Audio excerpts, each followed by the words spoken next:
मोदी जी वाह, हम अंधभक्त एकदम खुश हैं। कॉमर्शियल गैस 993 रुपया महंगा हो गया है। 19 किलो वाला 3071 रुपए में मिलेगा। 3000 में मिले चाहे 30,000 में मिले, हम अंधभक्त तो कोई टेंशन नहीं है, क्योंकि हम तो गोबर खाते हैं लाला। सरकारी सूत्रों के हवाले से ये बड़ी खबर इस वक्त आ रही है। पेट्रोल और डीजल के दाम बढ़ने के आसार। डोमेस्टिक एलपीजी के रेट जो है 50 रुपीज पर सिलेंडर यहाँ पर बढ़ सकते हैं। बस 50 रुपीज, अरे 5,000 रुपए बढ़ाओ ना, वोट तो फिर भी हम उन्हीं को करने वाले हैं। 993 रुपए बढ़े हैं, क्या लग रहा है, क्या फर्क नहीं पड़ेगा? कुछ क्यों फर्क पड़ेगा? शेर पाले हो तो शेर तो पिएगा। कैसे हाई तोबा मचेगा, बोलना मत। 5 किलो जो अनाज दे रहे उसी पर खाते रहना, इन पतलों को चुनकर खाना बना लेना, लेकिन बोलना नहीं शेर पाला है। रुपया पहुंचा 95 पार, शतक बनाने को तैयार। जी हाँ, कल भारत का रुपया भाजपा नेताओं को पीछे धकेलते हुए गिरावट की नई ऊंचाई पर पहुंच गया है। रुपया इतना गिरा कि चुनाव आयोग भी देखता रह गया।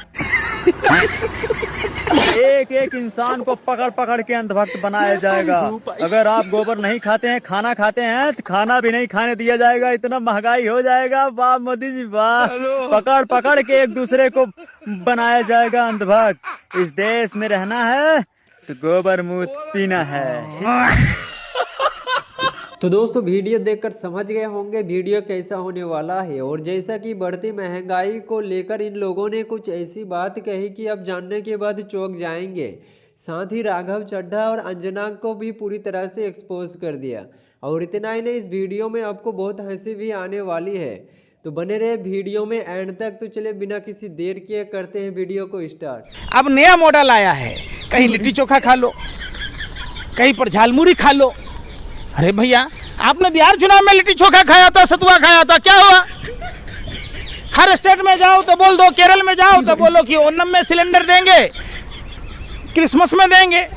यहाँ दिल्ली में आओ, हिंदी भाषी क्षेत्र में, हिंदुओं बाहुल क्षेत्र में आओ तो होली दिवाली में देंगे। चले जाओ जम्मू कश्मीर तो बोल देते हैं प्रधानमंत्री जी ईद बकरीद पर देंगे। और देंगे क्या? बाबा जी का ठुल्लू, किसी को कुछ नहीं देंगे। ये तो जुमला है चुनावी।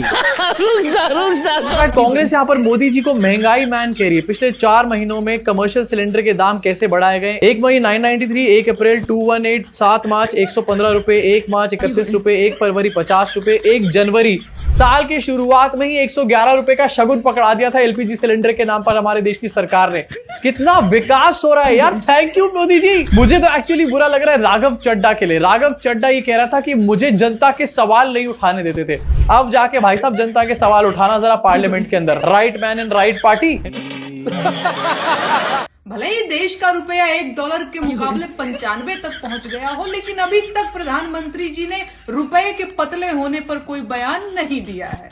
निर्मला सीतारमण जी की माने तो रुपया कमजोर नहीं हुआ है, बल्कि डॉलर मजबूत हुआ है। ठीक वैसे ही जैसे बंगाल चुनाव में वोट चोरी नहीं हुई है, बल्कि चुनाव ही चोरी हो गया है। अच्छा। सरकारी सूत्रों के हवाले से ये बड़ी खबर इस वक्त आ रही है। पेट्रोल और डीजल के दाम बढ़ने के आसार। अभी इलेक्शन पूरी तरीके से खत्म नहीं और पेट्रोल और डीजल के दाम बढ़ने के आसार की न्यूज पहले ही हमारे सामने आ चुकी है। द मोस्ट प्रेडिक्टेबल स्क्रिप्ट यहाँ पर बन चुकी है। करण जौहर की मूवी से भी ज्यादा प्रेडिक्टेबल हो चुके हैं इस टाइम पर हमारे देश के सो कॉल्ड चाणक्य टाइप के पॉलिटिशियंस। न्यूज में इस टाइम पर ये बताया जा रहा है कि इलेक्शन की वोटिंग के बाद पेट्रोल और डीजल के दाम 4 से 5 रुपए बढ़ सकते हैं पर लीटर। डोमेस्टिक एलपीजी के रेट जो है 50 रुपीज पर सिलेंडर यहाँ पर बढ़ सकते हैं। बस 50 रुपीज, अरे 5,000 रुपए बढ़ाओ ना, वोट तो फिर भी हम उन्हीं को करने वाले हैं। बंगाल चुनाव में उन्होंने हिंदू वाला मुद्दा उठाया, तो क्या लगता है हिंदू, बंगाल का हिंदू इकट्ठा नहीं होगा? देखिए, मोदी जी की बात का, कौवा के पात का, घोड़े के लात का, 1 पैसे का भरोसा नहीं होना चाहिए। मोदी जी की सनातनी भावना बड़ी आहत होती थी कि लोग मीट नॉन वेज खाते हैं, वीडियो बनाते हैं, पोस्ट डालते हैं, सनातनी प्रभावित होता है। अब उनकी भावनाएं प्रधानमंत्री जी कहाँ चली गई? तकिए के नीचे चली गई क्या? तो लेने के देने पड़ गए।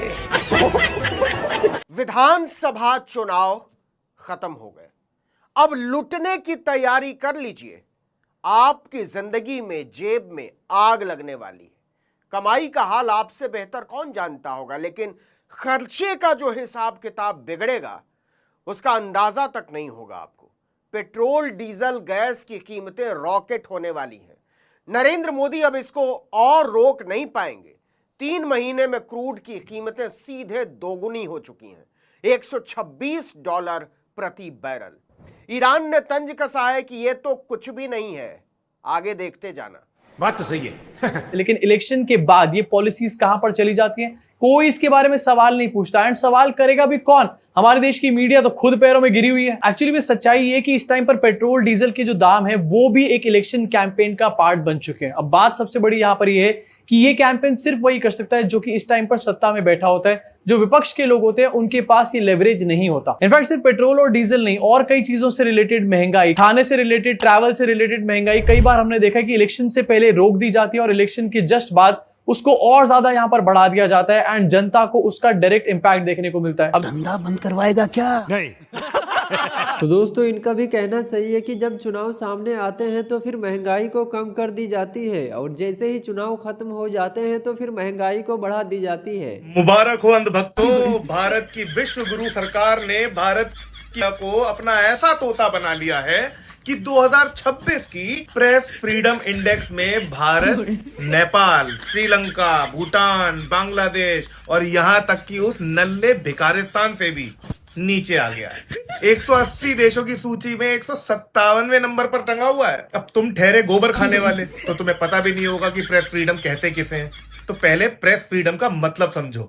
प्रेस फ्रीडम वो अधिकार है जिसके तहत पत्रकार और मीडिया बिना डर, सेंसरशिप या फिर सरकारी दखल के सच्ची खबरें छाप सकते हैं, सरकार की आलोचना कर सकते हैं और लोगों को जानकारी दे सकते हैं। इसीलिए इसे लोकतंत्र का चौथा स्तंभ माना जाता है। ये बड़ी अच्छी बात कही है। प्रेस फ्रीडम इंडेक्स के मामले में पाकिस्तान तक हमसे यहाँ पर बेटर है, लेकिन फिर भी अक्सर आपको हमारे देश के नेता बोलते नजर आ जाएंगे कि हम लोग हैं mother of democracy, too much democracy हमारे देश के अंदर। एंड यही इसका सबसे बड़ा रीजन है। कोई भी घटना होती है हमारे देश के अंदर, एक तो वो घटना होती है उसमें लापरवाही होती है, दूसरी तरफ अगर आप उसके बारे में रिपोर्टिंग कर दो या फिर उसके बारे में कोई सटायर कर दो या फिर उसके बारे में कोई टिप्पणी कर दो तो आपके ऊपर यहाँ पर पुलिस आ जाती है इन्वेस्टिगेशन करने के लिए, आपके ऊपर यूएपी लगा दिया जाता है, कई बार जेल में डाल दिया जाता है आपको। देखो कोई भी कंट्री यहाँ पर परफेक्ट नहीं है, इनफैक्ट अमेरिका भी इस टाइम पर परफेक्ट नहीं है, लेकिन सब कंट्रीज अपने आप को बेटर करने पर काम करती है। लेकिन हमारी कंट्री में क्या होता है कि एक तो वैसी इंपरफेक्शन है, अगर उसको रिपोर्ट कर दो तो और ज्यादा इंपरफेक्शन सामने आ जाती है। लेकिन क्या करें, फिर भी लोग अपनी फितरत को यहाँ पर नहीं छोड़ सकते। कुछ ऐसे लोग हैं जिनकी फितरत में सिर्फ दलाली है और कुछ ऐसे भी लोग हैं जिनकी फितरत सच बोलना ही यहाँ पर है। तो हम लोग तो डेफिनेटली यहाँ पर सच ही बोलेंगे अब इसके बाद, चाहे कोई भी कार्रवाई यहाँ पर क्यों ना हो जाए। एंड पास में हुई भी है। अब डिपेंड ऐसे में सिर्फ आपके ऊपर करता है कि आप यहाँ पर किसका साथ देना चाहते हो। वो लोग जो दलाली कर करके अपना पेट पाल रहे हैं एंड खुद अमीर होते चला जा रहे हैं, या फिर वो लोग जो सच का साथ दे रहे हैं एंड सच सामने लेकर आ रहे हैं, चाहे 4 पैसे वो कमी क्यों ना कमा रहे हो। शाबाश बेटा, बहुत बढ़िया। तो दोस्तों इस भाई का भी कहना सही है कि कुछ लोग दलाली और झूठ बोल के सिर्फ पैसा कमाने का काम करते हैं और उनको किसी से मतलब नहीं होता है। और इन लोगों के लिए आप क्या कहना चाहेंगे, अपना राय कमेंट में बता सकते हैं। और उम्मीद करता हूं कि वीडियो आपको पसंद आई होगी। तो वीडियो को अभी तक लाइक नहीं किया तो वीडियो को लाइक करके हमारे चैनल को सब्सक्राइब कर ले, ताकि आपको इस तरीके की और वीडियो मिलती रहे। तो मिलते हैं किसी दूसरे वीडियो को लेकर, तब तक के लिए बाय बाय।